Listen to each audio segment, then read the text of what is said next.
नानक साहब सच्चे पातशाह जी तो लैकर के 10 पातशाहियां तक उन्हां तो बाद जिन्ने भी शहीद सिंह ਸਿੰਘੜੀਆਂ होए, सतपुरख होए, महापुरख होए, सत्कारयोग बाबा आनंद सिंह जी की गल कर लीए, सत्कारयोग महापुरख बाबा ईसर सिंह जी की गल कर लीए, सतपुरख बाबा मैंगल सिंह जी की गल कर लीए, इन्हां सारियां पवित्र रूहां की रहनुमाई सतगुरु की पावन पवित्र बाणी करती है। एक बारी आखो सतनाम श्री वाहिगुरू। मार्ग दर्शन श्री गुरु ग्रंथ साहिब शब्द गुरु गुरु की बाणी ही करती है। गुरबाणी इस जग में चानण कर्म वसै मन आए।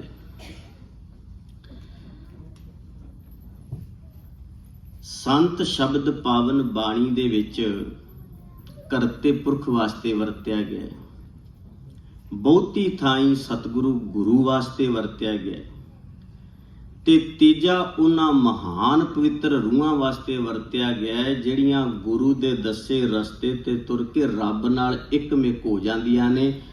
उन्हां जग्यासू पवित्र रूहां वास्ते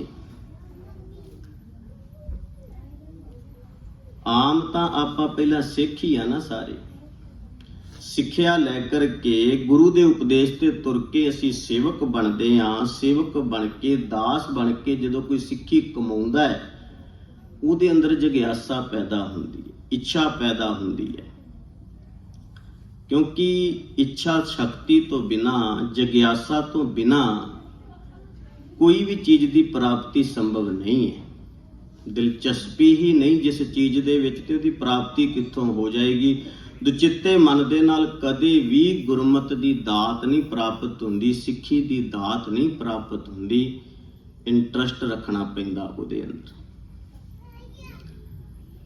जग्यासा पैदा हुंदी है, हिरदे का बर्तन खाली हुंदा है, उत्थे गुरमत की दात आण के प्रवेश करदी, कमाउणी पैंदी है सिੱਖੀ। मैं महापुरख बाबा मैंगल सिंह जी का जीवन सुनिया, पढ़िया, विचारिया ते गुरु दे प्यार वाले असीं कौन है उन्हां दे जीवन दे उत्ते व्याख्या करन वाले। पर मैं एक बेनती जरूर कर लवां कि जदों भी किसी महान गुरमुख पवित्र रूह का जीवन असीं वाच करते हैं ना, ਤੇ ਜਿਹੜੀ ਸਾਨੂੰ ਪ੍ਰੇਰਣਾ ਮਿਲਦੀ ਹੈ, ਜੋ ਸਾਨੂੰ ਸਿੱਖਿਆ ਮਿਲਦੀ ਹੈ, ਉਹ ਸਿੱਖਿਆ ਸਾਡੇ ਵਾਸਤੇ ਲਾਹੇਵੰਦ ਹੁੰਦੀ। ਦਾਸ ਨੇ ਜੋ ਉਹਨਾਂ ਦੇ ਜੀਵਨ ਵਿੱਚੋਂ ਵਿਚਾਰਿਆ, ਜੋ ਆਪੋ ਆਪਣੀ ਸਮਝ ਹੈ,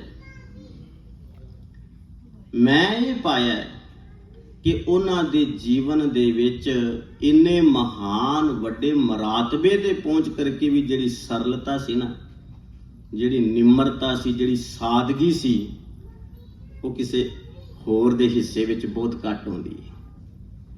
महान है ही वो, संत है ही वो जिहदे कोल संतताई वाले गुण होण, भगत है ही कोल जिहड़ा भगती दा मुजस्मा होवे, ताण होंदे होए नताणा होवे, मान होंदे होए नमाणा होवे, अणहोंदे आप वंडाए, को ऐसा भगत सदाए। बहुत मान सत्कार संगत ने दिता।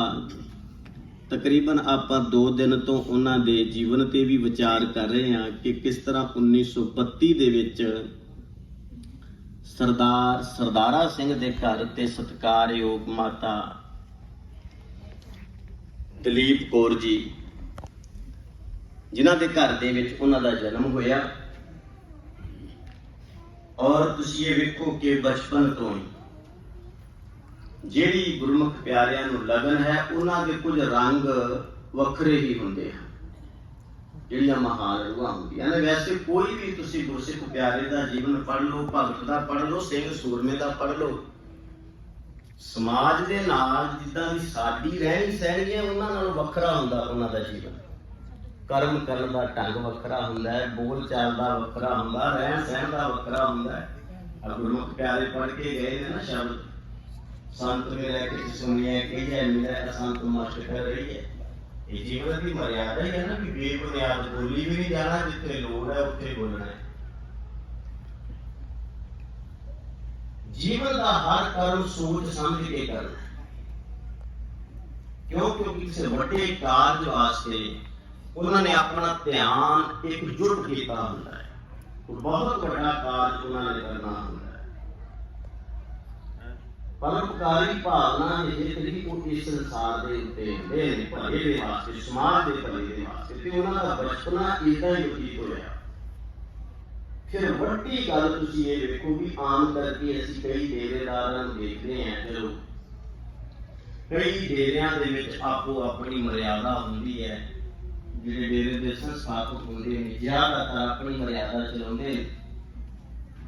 ਪਰ ਬਾਬਾ ਮੈਗਲ ਸਿੰਘ ਜੀ ਦਾ ਜੀਵਨ ਪੜ੍ਹੋ, ਉਹਨਾਂ ਨੇ ਗੁਰਮਰਿਆਦਾ ਨੂੰ ਪਹਿਲ ਦਿੱਤੀ ਹੈ, ਗੁਰਮਤਿ ਸਿਧਾਂਤਾਂ ਨੂੰ, ਗੁਰਮਤਿ ਅਸੂਲਾਂ ਤੇ ਡਟ ਕੇ ਪਹਿਰਾ ਦਿੱਤਾ ਹੈ। ਮਿਸਾਲਾਂ ਮਿਲਦੀਆਂ ਨੇ ਇਤਿਹਾਸ ਦੇ ਵਿੱਚੋਂ। ਪਹਿਲੀ ਮਿਸਾਲ ਕਿ ਉਹ ਆਪ ਖੁਦ ਗ੍ਰਸਤੀ ਸੀ।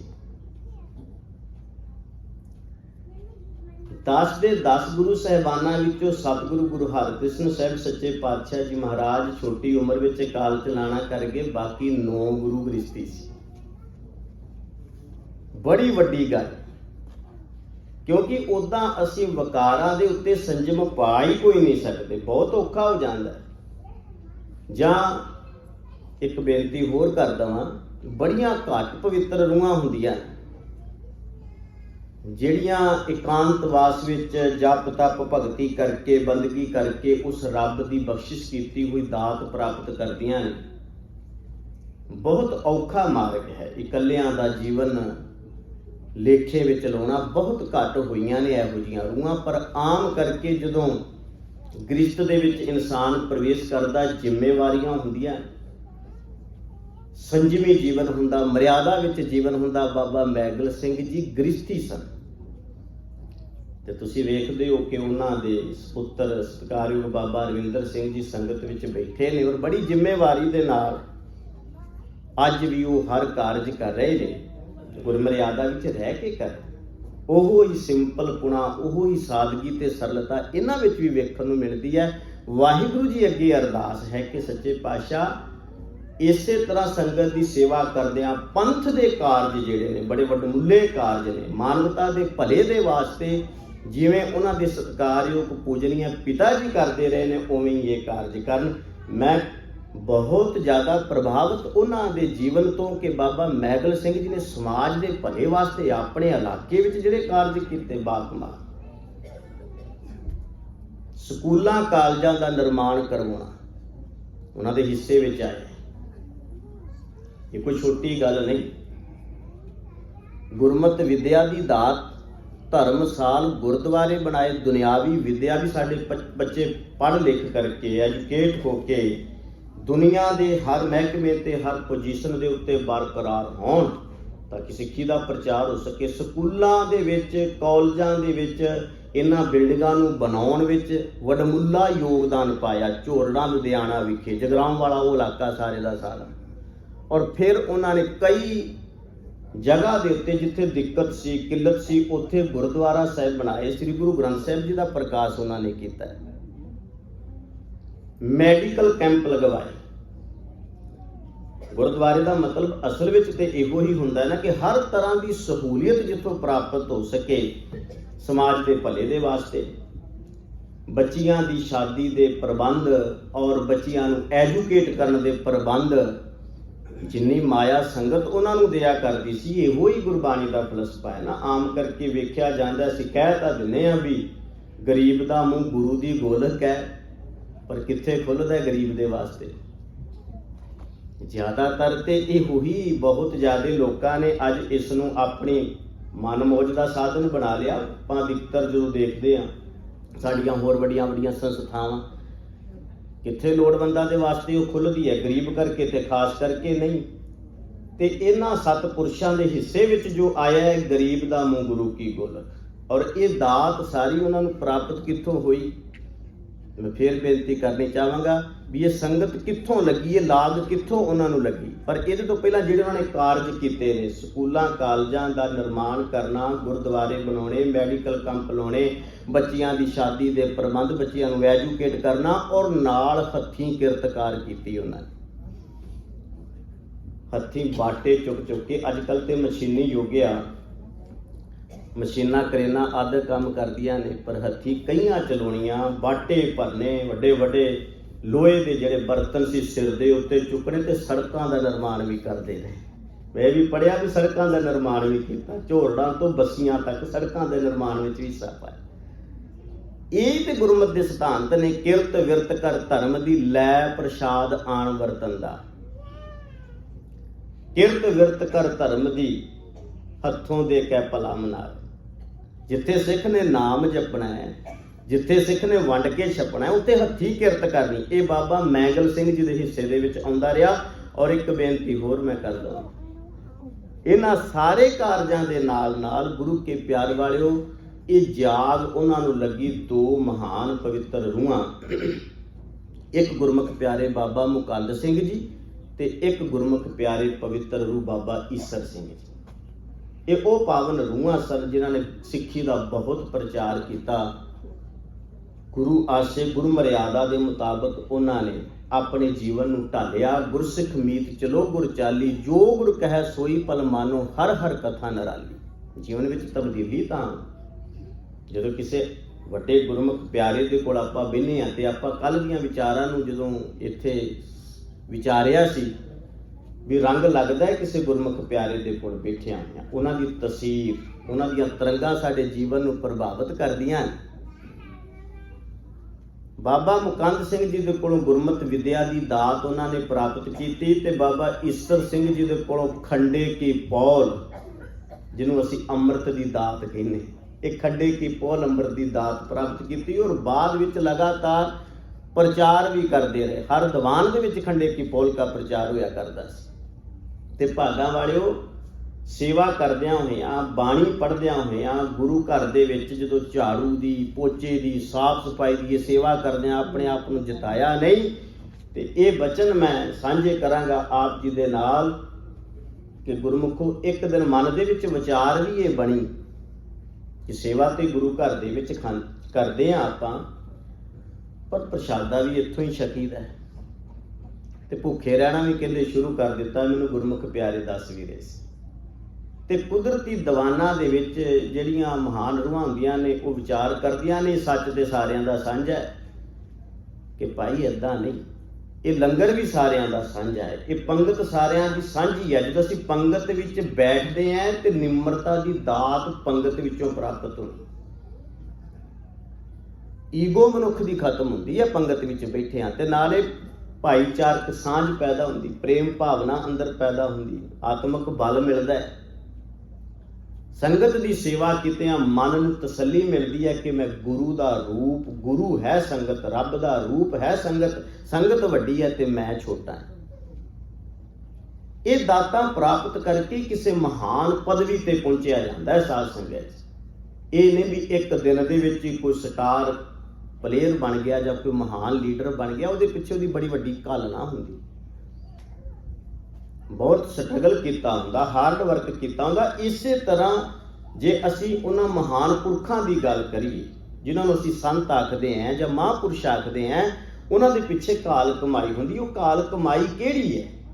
ਉਹ ਸਾਰੇ ਅਸੀਂ ਵੀ ਕਰ ਸਕਦੇ, ਉਸ ਰਸਤੇ ਤੇ ਤੁਰਨਾ ਪੈਂਦਾ। ਤੇ ਗੁਰਬਾਣੀ ਤੇ ਦੱਸ ਰਹੀ ਹੈ, ਗੁਰਬਾਣੀ ਉਹ ਗਿਆਨ ਦੇ ਰਹੀ ਹੈ, ਗੁਰਬਾਣੀ ਉਸ ਰਸਤੇ ਤੇ ਤੋਰ ਰਹੀ ਹੈ। ਅੱਜ ਵੀ ਤੇ ਆਪ ਜੀ ਨੇ ਨਿਤਨੇਮ ਕੀਤਾ ਹੀ ਹੋਵੇਗਾ ਨਾ, ਤੇ ਗੁਰੂ ਤੇ ਅੱਜ ਵੀ ਦੱਸ ਰਿਹਾ ਇਹ ਇਹੋ ਜਿਹਾ ਚਿਰਾਗ ਹੈ, ਇਹੋ ਜਿਹਾ ਦੀਵਾ ਹੈ, ਬਲ ਰਿਹਾ ਹੈ ਤੇ ਬਲਦਾ ਹੀ ਰਹੇਗਾ ਜੁਗਾਂ ਜੁਗਾਂ ਤੱਕ।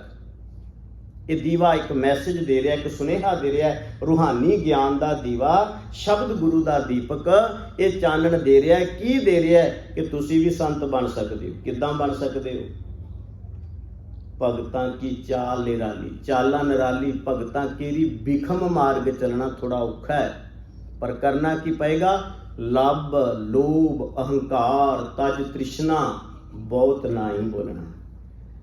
ਗੱਲਾਂ 5-7 ਹੀ ਨੇ, ਕਮਾਉਣ ਲੱਗਿਆ ਲੰਮਾ ਸਫ਼ਰ ਤੈਅ ਕਰਨਾ ਪੈਂਦਾ, ਲੰਮਾ ਸਮਾਂ ਤੈਅ ਕਰਨਾ। ਲਾਲਚ ਤਿਆਗਣਾ ਪੈਂਦਾ, ਖੁਦਗਰਜੀ ਤਿਆਗਣੀ ਪੈਂਦੀ, ਈਗੋ ਛੱਡਣੀ ਪੈਂਦੀ ਹੈ, ਮੈਂ ਨੂੰ ਪਰੇ ਕਰਨਾ ਪੈਂਦਾ, ਨਿਸਵਾਰਥ ਹੋਣਾ ਪੈਂਦਾ, ਨਿਹਕਾਮੀ ਹੋਣਾ ਪੈਂਦਾ। ਜੇ ਕਿਸੇ ਨੇ ਸੰਤ ਬਣਨਾ ਹੈ ਜਾਂ ਸੰਤ ਸ਼ਬਦ ਆਪਣੇ ਨਾਮ ਦੇ ਨਾਲ ਲਗਵਾਉਣਾ ਹੈ, ਤੇ ਬਾਬਾ ਈਸਰ ਸਿੰਘ ਜੀ ਇਹ ਬਚਨ ਕਿਹਾ ਕਰਦੇ ਸੀ ਕਿ ਸੰਤ ਸ਼ਬਦ ਦੇ ਵਿੱਚ 7 ਸੱਸੇ ਆਉਂਦੇ ਨੇ। 7 ਸੱਸੇ। ਪਹਿਲਾ ਸੱਸਾ ਸਿਮਰਨ ਦਾ, ਦੂਜਾ ਸੱਸਾ ਸੇਵਾ ਦਾ, ਤੀਜਾ ਸੱਸਾ ਸੰਤੋਖ ਦਾ, ਚੌਥਾ ਸੱਸਾ ਸਹਿਨਸ਼ੀਲਤਾ ਦਾ, ਪੰਜਵਾਂ ਸੱਸਾ ਸਹਿਜ ਦਾ, ਛੇਵਾਂ ਸੱਸਾ ਸਮਦ੍ਰਿਸ਼ਟੀ ਦਾ ਤੇ ਸੱਤਵਾਂ ਸੱਸਾ ਸਦ ਭਾਵਨਾ ਦਾ। ਭਾਈ ਫਿਰ ਕਿਤੇ ਜਾ ਕਰਕੇ ਅਸੀਂ ਇਹ ਉਹਨਾਂ ਨੂੰ ਕਹਿ ਸਕਦੇ ਹਾਂ ਭਈ ਹਾਂ ਇਹਨੇ ਗੁਰਮੁਖ ਪਿਆਰੇ ਨੇ ਨੇਕ ਕਮਾਈ ਕੀਤੀ। ਇਹ ਰੇਖ ਰੂਹ ਹੈ। ਜਦੋਂ ਇਹੋ ਜਿਹੇ ਬਚਨ ਉਹਨਾਂ ਨੇ ਸੰਗਤ ਵਿੱਚੋਂ ਸਰਵਣ ਕੀਤੇ, ਲਾਗ ਲੱਗੀ, ਤੇ ਫਿਰ ਕਿਤੇ ਜਾ ਕਰਕੇ ਉਹਨਾਂ ਨੇ ਅੱਗੇ ਉਹ ਗੁਰਮਤਿ ਦੀ ਦਾਤ, ਗੁਰਮਤਿ ਸਿੱਖਿਆ ਦੀ ਦਾਤ ਸੰਗਤ ਦੇ ਵਿੱਚ ਵੰਡੀ ਹੈ। ਇਹ ਗੁਰਮਤਿ ਦੀ ਖੁਸ਼ਬੂ ਹੈ। ਗੁਰਮੁਖੋ ਇਹ ਤੇ ਫੈਲਦੀ ਜਾਂਦੀ ਹੈ, ਕੋਈ ਮੁੱਕਣੀ ਥੋੜੀ।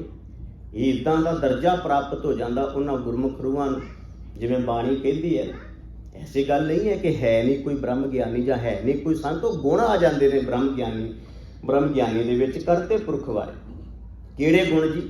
ਬ੍ਰਹਮ ਗਿਆਨੀ ਸਦਾ ਨਿਰਲੇਪ ਜੈਸੇ ਜਲ ਮੈਂ ਕਮਲ ਅਲੇਪ। ਬ੍ਰਹਮ ਗਿਆਨੀ ਸਦਾ ਨਿਰਦੋਖ ਜੈਸੇ ਸੂਰ ਸਰਬ ਕੋ ਸੋਖ। ब्रह्म ज्ञानी क्या धीरज समान जैसे राज रंक को लाग्या तुलपवान। कोई साध संगत जी या सूरज वितकरा करदा किसे नाल, हवा वितकरा करदी किसे नाल। अमीर दे घर विच जावांगे उहनूं ऑक्सीजन देवांगी, गरीब नूं नहीं देवांगी, कदे करदी वितकरा। सूरज किसे ने आख्या भी जिहड़ा कोई रिचिया उहदे घर विच रोशनी देवांगा ते जिहड़ा कोई गरीब गुरबा उहदे घर विच मैं प्रकाश नहीं देना। पंजे तत्त वितकरा नहीं जे करदे।